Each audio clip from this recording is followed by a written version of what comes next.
Welcome or welcome back. If you don't know me, my name is Anna. I'm a clinical psychology doctoral candidate and I make videos about real life applications to psychology, usually. But today I'm going to do a little bit more of a fun video because I just wanted something easy, something that I didn't have to write up and research, honestly, because classes started back up. So today we're just going to look through my 23andMe data because I get questions pretty much every day about my ethnicity. A lot of people think I'm Asian. I've been compared to Momo, who's I believe a K-pop artist. I've been compared to Anna for the Vampire Diaries. This other woman who I don't remember from The Girl in the Train, or I don't remember the name of the movie. So the point is, people think I look like a lot of different people, I guess because of my dark hair and pale skin. And today I get to actually show you what my ethnicity is, which, if you don't know yet, I am Romanian. That is my nationality. That is what I identify as, but really looking through my entire genetic makeup. But first, I want to tell you about today's sponsor, which is the 6421 journal right here. I've been using it for the past few weeks and it really is an amazing mental health journal. If you don't have the time or inspiration to create your own prompts or you don't really know what to use in a mental health journal, I do highly recommend this one. So it combines productivity, so things like your priorities, with mindfulness, things like gratitude, love, and wish. So on the journal side, it's actually a flip journal. So on the journal side, you have today's top 6 priorities. Today you feel grateful for 4 things, 2 people who you send your love to, 1 wish. So this is the part that I do all at the beginning of the day, and then at the end you put the end of day review.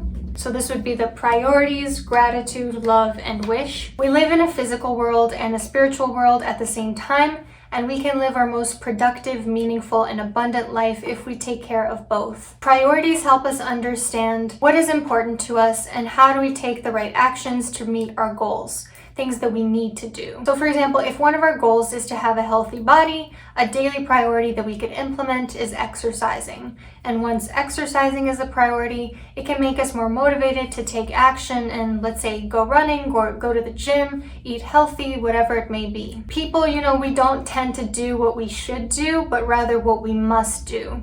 So if we transform these shoulds into musts, we're more likely to do those actions. So the gratitude and love sections, they're the ones that help us stay happy, mindful, give and receive positive energy. So an example of something I put under the gratitude section was snow, because it snowed one day. An example of someone I sent my love to one day was my grandma. Meanwhile, the wish section, that really helps us attract our desires by focusing our attention on what we truly want and internalizing our wishes in the unconscious so that we can then manifest those wishes from wishes to reality. So for example, this day I wished for a fun, chill get-together.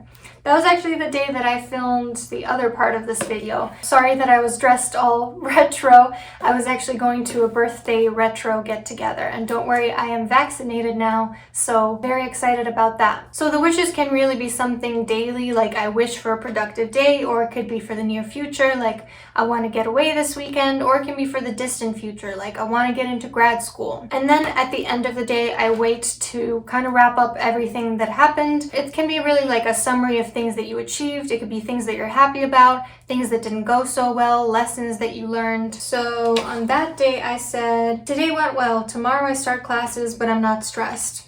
Pretty simple, nothing too interesting. I didn't have a very interesting day, but it's a good way of kind of recapping what you did. And like I mentioned, it is a flip design, so on the other side it has the planner. So the monthly planner really helps you plan for the main goals of the month and then using daily priorities to follow up on those goals. So you actually have a monthly self-assessment, which tells you how satisfied you are with your life at this point and how you can improve that. So I actually scored 42 out of 50, which I was pretty happy about. Here you can include some priorities, some things you want to work on that month. You can also include any important deadlines, things you specifically want to focus on. And this part down here, I love it because you can track actual very specific habits.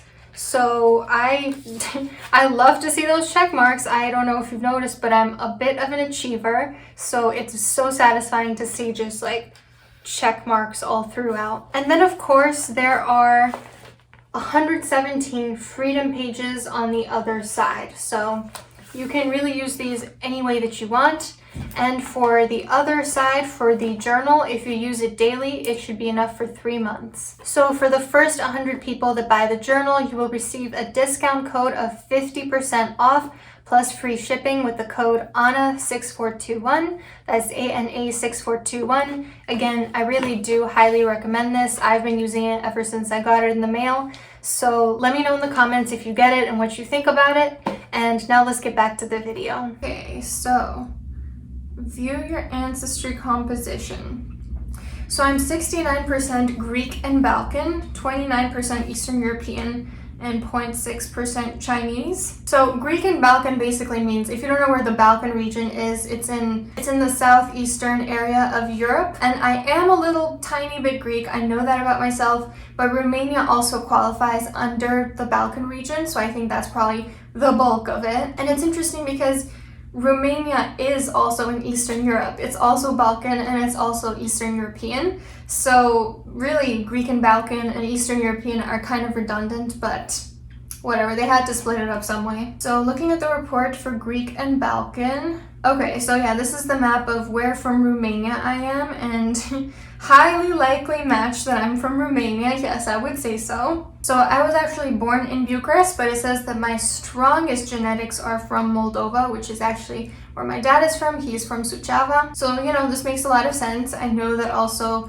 my grandpa and my grandma on my mom's side were born in this little region here. Moldova, as Moldova the country, so there's Moldova within Romania, and there's Moldova, which is its own separate country, which is kind of like a combination of Romanians and Russians. So it says I also have some genetics from there. And where's the Greek? Because I know for sure that I also have some Greek in me. That's weird. It took away the likely match with Greece, but I know for a fact that I have a great-great-grandmother from Greece. So that's interesting. From my knowledge, I am 6.25% Greek, but who knows? Okay, so I'm gonna go back and look at the part that says Eastern European now. So right now I already have kind of an idea that probably the southern regions of this map are gonna be from my mom and the northern regions from my dad. So 29% Ukraine. So Ukraine seems to be the most possible match for this one. 29% Ukrainian, that's actually quite surprising. I was not expecting it to be that high, but I guess my dad is right on the border. And then the 0.6% Chinese. Okay, yeah, wasn't sure why it was showing just Chinese, because on the laptop version it shows 1.5% East Asian. So it says 0.6% Chinese, 0.4% Japanese, 0.3% Korean, 0.2% Manchurian and Mongolian, and then also 0.4% Ashkenazi Jewish. So as you guys can see, I am not Asian, not in any sense of the word, but I guess like genetically a little bit. And it's really funny because sometimes people say that I look Asian when usually they're white people. Usually they're white, and I know it's been shown by science that we are better at seeing within group differences. So like white people are better at seeing differences between white people. You know, part of that is exposure because you're not exposed to those people as much. But I've noticed that sometimes when Romanians don't instantly recognize me as Romanian, which they usually do. Like, I have had people come up to me and say, "Oh, are you Romanian?" just like out of thin air before. But sometimes when they think that I don't look Romanian enough, or they think that I look Asian, it's like with this little tinge of racism, like, are you sure you're Romanian? You don't really look like us, that kind of thing. And it's actually really funny because when I was in Italy a couple years ago, we walked into my boyfriend's host family because he had spent a year in Italy. And as soon as I walked in, they said, "Tu sei Japonese," which basically means you're Japanese, before I even said anything. So it's a little jarring how some people think that I look Asian, but I mean, I guess I get it. I personally don't know why I do, because as you saw based on my genetics, it's not very substantial. But, you know, I'm very proud of my Romanian heritage, very proud of all of those sections that we looked at today. This was just a fun video that I wanted to do because it's easy and I hope you enjoyed it. I want to know what your ethnicity is as well, so put it down below, especially if you're Romanian. I want to see where my Romanian community is. and also, other ethnicities as well. I love to learn about other cultures. I actually minored in cultural anthropology, so put it down below. Don't forget to hit like and subscribe, and I'll see you soon.